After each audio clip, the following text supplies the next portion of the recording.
What So that was was the really old neat. location? Because I've It only ever was known the Westin. it was a Hyatt. It just got too small for the convention. And the guys who run North Texas, they don't like to have a big convention. They want a more small, intimate kind of situation. So what do they sell? Like 500 tickets. That's what But they then capped it at. Yeah. and then, it's open up to the public, whatever, whoever shows up for day passes, but the core is like the 500 people. And I'd say that's nice because you do get to meet all of the folks who are your developers and designers.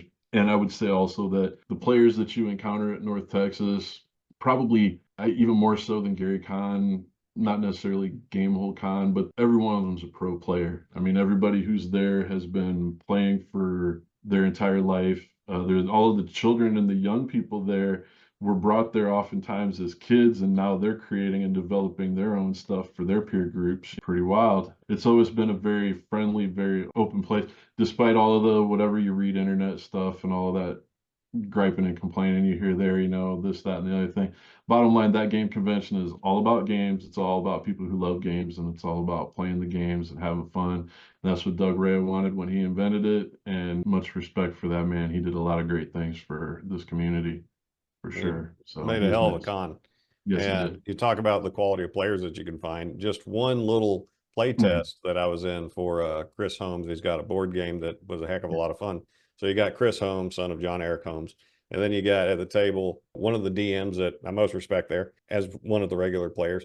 Of course, myself, and I'm amazing. But then the last player, he is, I guess, pseudo professional playtester for Wizards of the Coast and has been doing it for over 10 years. So there is a lot of brain power at that Oh yeah. table.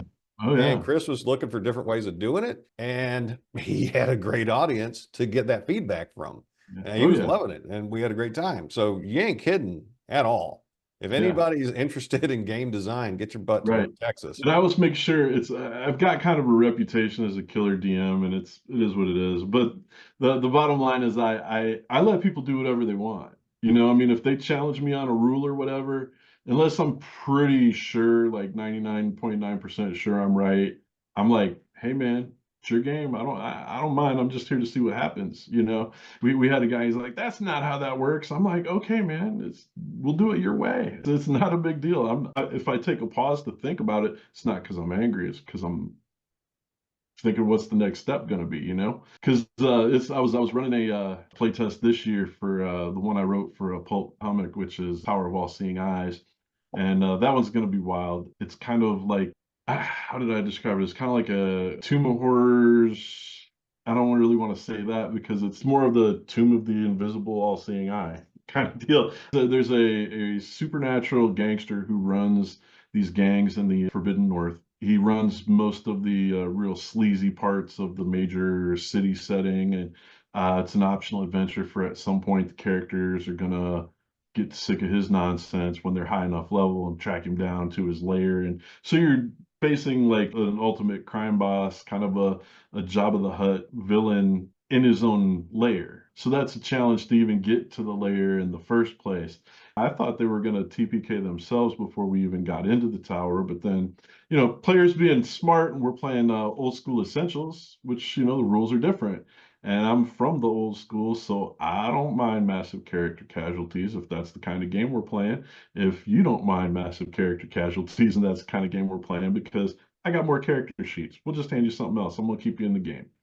And so they turned the character into a golden dragon because they had polymorph, and that made this character who was relatively weak, slow, and kind of worthless into basically a god for a little while. And so that had me thinking, okay, all right, this is the kind of game it's going to be. Let's go.